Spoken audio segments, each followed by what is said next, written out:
مسیح یسوع میں آپ کو سلام۔ آج سال کے دوران 30ویں ہفتے کا سوموار پیر، اور ابھی ہم سنتے ہیں آج کی ہماری انجیل مقدس اور اس کے ساتھ اس کا چھوٹا سا غور و خوض۔ تو آج کی انجیل مقدس ہم دیکھتے ہیں مقدس لوکا کی انجیل میں سے اس کا 6 باب، اس کی 12 سے 16 آیات۔ رسولوں کا تقرر۔ اور ان دنوں میں وہ پہاڑ پر دعا کرنے کو گیا اور خدا سے دعا کرتے ہوئے تمام رات گزاری۔ اور جب دن ہوا تو اس نے اپنے شاگردوں کو پاس بلا کر ان میں سے 12 کو چنا، جنہیں اس نے رسول کا لقب بھی دیا، یعنی شمعون جس کا نام اس نے پطرس رکھا، اور اس کا بھائی اندریاس، اور یعقوب اور یوحنا، اور فلبوس اور برتمائی، اور متی اور توما، اور یعقوب بن حلفائی، اور شمعون جو غیور کہلاتا ہے، اور یہودا یعقوب کا بھائی، اور یہودا اسکریوتی جو پکڑوانے والا ہوا۔ انجیل مقدس کے وسیلے سے ہمارے گناہ معاف کیے جائیں۔ اے مسیح تیری ستائش ہو۔ ابھی ہم آتے ہیں آج کی جو انجیل مقدس ہے اس کے چھوٹے سے غور و خوض کی طرف۔ تو آج کی انجیل کے اس حصے میں ہم یہ دیکھتے ہیں کہ یسوع نے 12 رسولوں کا انتخاب کرنے سے پہلے پوری رات دعا میں گزاری۔ اس دعا کے بعد اس نے 12 شاگردوں کو منتخب کیا جنہیں رسول کا خطاب دیا گیا۔ اس میں شمعون پطرس 12 میں تھا، لیکن ابھی جو جن کی بات ہو رہی ہے وہ ان میں سائمن جو زیلوت مطلب ZELOT ایک انگلش کا بھی ورڈ ہے، اور اس کے جو معنی ہیں وہ ہیں غیور، غیرت والا، غیرت مند۔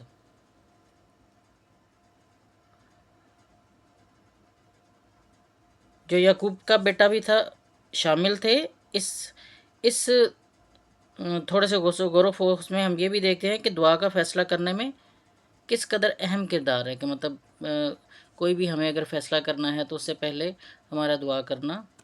اور دعا میں ٹھہرنا وہ کتنا ضروری ہے۔ اور اگر ہم یسوع مسیح کی زندگی پر نظر ڈالتے ہیں، جو کہ جن کے ہم پیروکار ہیں، فالوور ہیں، ان کی زندگی پر نظر ڈالتے ہیں اور ہم انجیلوں کا مطالعہ کرتے ہیں، تو ہم دیکھتے ہیں کہ اکثر ہم دیکھتے ہیں کہ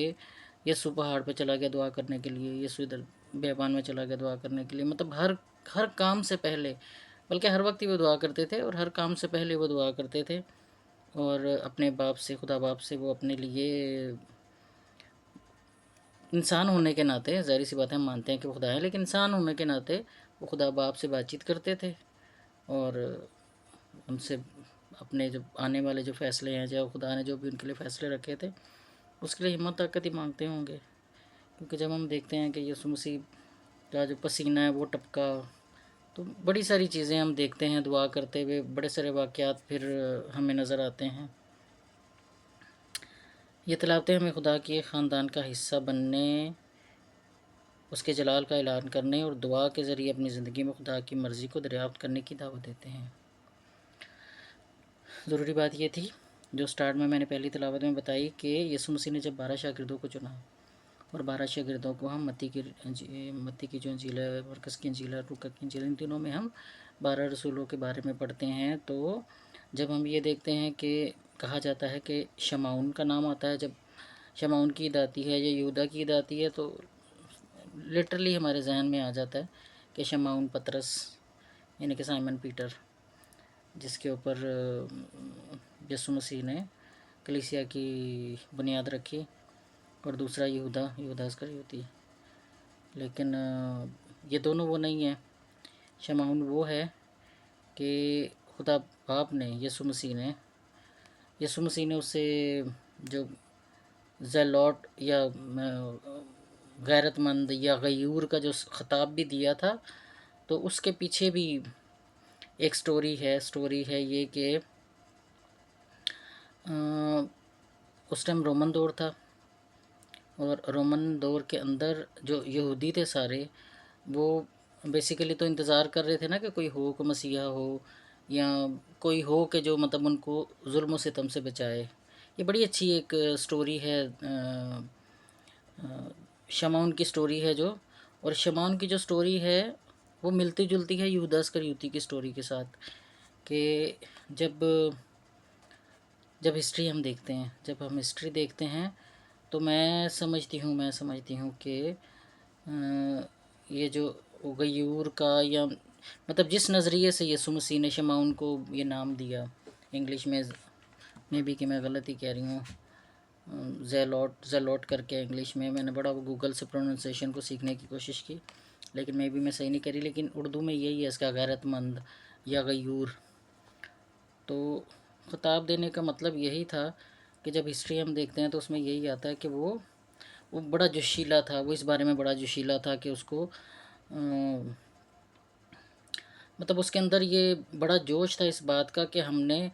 जो हमारे ऊपर जुल्म हो रहा है, जो रोमन हुकूमत हमारे ऊपर जुल्म कर रही है, जो यहूदियों के ऊपर जुल्म सितम हो रहा है, तो उसको ख़त्म करना था। मतलब हर बंदा ही अंदर से ये होता है ना कि कोई हमारे ऊपर जुल्म कर रहा है, तो हम अंदर ही एक वो स्ट्रेटजी बना रहे होते हैं, सब कुछ कर रहे होते हैं। और जो ये इसमें यहूदा है, तो वो तो यीशु मसीह का जो कज़न यहूदा है, जिसने यहूदा की इंजील भी लिखी है, तो वो हम देखते हैं कि वो वाला यहूदा है जिसने जो हम जब अंजीलें देखते हैं तो आखिर में यहूदा की अंजील भी हमें मिलती है, सॉरी यहूदा का ख़त मिलता है हमें, सॉरी। तो एनीवे, थोड़ा सा जब माजी में चली जाती है ना, तो दिमाग को दौड़ाती हूँ। तो दूसरी तरफ जब यहूदा को हम मिलाते हैं यहूदा इस्करियोती के साथ, मतलब यहूदा के नाम से हमें यहूदा इस्करियोती याद आता है। तो जब यहूदा की हिस्ट्री हम पढ़ते हैं तो वो बड़ी बड़ी इंटरेस्टिंग है कि एक्चुअल में वो यहूदा वो बंदा था कि ख़ुद से जो तहरीकें चला रहा था, मतलब उन तहरीकों का हिस्सा था कि जिन्होंने अपनी कौम के लिए आसानियाँ पैदा करनी थी। तो असल में यहूदा इस्करियोती वो बंदा था कि जो किसी मकसद के तहत यीशु मसीह का जो ग्रो कह सकते हैं, यीशु मसीह ने जो मिनिस्ट्री शुरू की हुई थी, क्योंकि यीशु मसीह वेल नॉन बंदा था, लोग उसके पीछे पीछे आते थे। तो उसने चुना, मतलब यहूदा इस्करियोती ने खुद चुना यीशु मसीह को, कि उसको ये था कि ठीक है, ये क्योंकि फेमिलर है लोगों में, लोग इसकी बात सुनते हैं, तो इसको हम शामिल करेंगे अपने साथ, तो ये फिर हमारी उस तहरीक का हिस्सा बन जाएगा, सियासी तहरीकें जो होती हैं। क्योंकि यीशु मसीह का तो मकसद रूहानी था, उसका तो मकसद यही था कि वो हमें उसने तैयार करना है कि हम उसके पीछे बोले, और जो उसकी तालीम है उसको देखते हुए हम उसकी अभी जो हमारी तैयारी है कि हम देसानी का हम इंतज़ार कर रहे हैं। तो बेसिकली जो मतलब ये तो साइमन शमौन वो हुआ कि जिसको यीशु मसीह ने खुद नाम दिया गैरतमंद और गयूर का। यहूदा वो है कि जिसका ख़त है इसके अंदर, यीशु मसीह का कज़न। लेकिन जो यहूदा इस्करियोती है उसकी भी अच्छी स्टोरी है, आप ज़रूर छानबीन करें। आजकल तो बड़े तरीके हो गए हैं, सच्ची में बहुत तरीके हैं, डिजिटल मीडिया का दौर है, तो बहुत सारे तरीके हैं कि हम लोग बाइबल हिस्ट्री को और इसको साथ साथ लेके चल सकते हैं। चर्च हिस्ट्री भी देख सकते हैं, अथेंटिक जगहों से करें, मतलब ये भी नहीं कि कहीं से भी उठा लिया, ऐसा नहीं। अथेंटिक जगह, अथेंटिक इदारे, अथेंटिक बुक्स, हमेशा मैं यही कहती रहती हूँ कि आप ऐसी चीज़ों को फॉलो करें ताकि आपको जो मालूमात मिले वो अथेंटिक मालूमात हो। तो मेरी यही दुआ है आप सबके लिए और अपने लिए भी कि मसीह यीशु हम तमाम मसीहियों को बरकत दे और प्रोटेक्शन भी दे, स्पेशली प्रोटेक्शन भी दे। तो मुझे भी दुआओं में याद रखिएगा, ताकि मैं अपना ये मिशन है जो डिजिटल मीडिया के ज़रिए जो मिशन है मेरा, کافی مشکلات ہوتی ہیں اس کے اندر، ہر چیز میں مشکلات ہوتی ہیں، لیکن کافی مشکلات کا سامنا کرنا پڑتا ہے مجھے، لیکن اس کے باوجود میں چاہتی ہوں کہ میں اپنا دل چھوٹا نہ کروں اور اس مشن میں آگے بڑھتی رہوں. تو اس میں مجھے آپ کی ہیلپ کی اس طرح سے ضرورت ہے کہ آپ میری حوصلہ افزائی کر سکتے ہیں. تو وہ زیادہ بہتر ہے کہ حوصلہ افزائی کریں کہ ہاں ٹھیک ہے جی، اچھا کام ہے، کوئی مسیح یسوع کا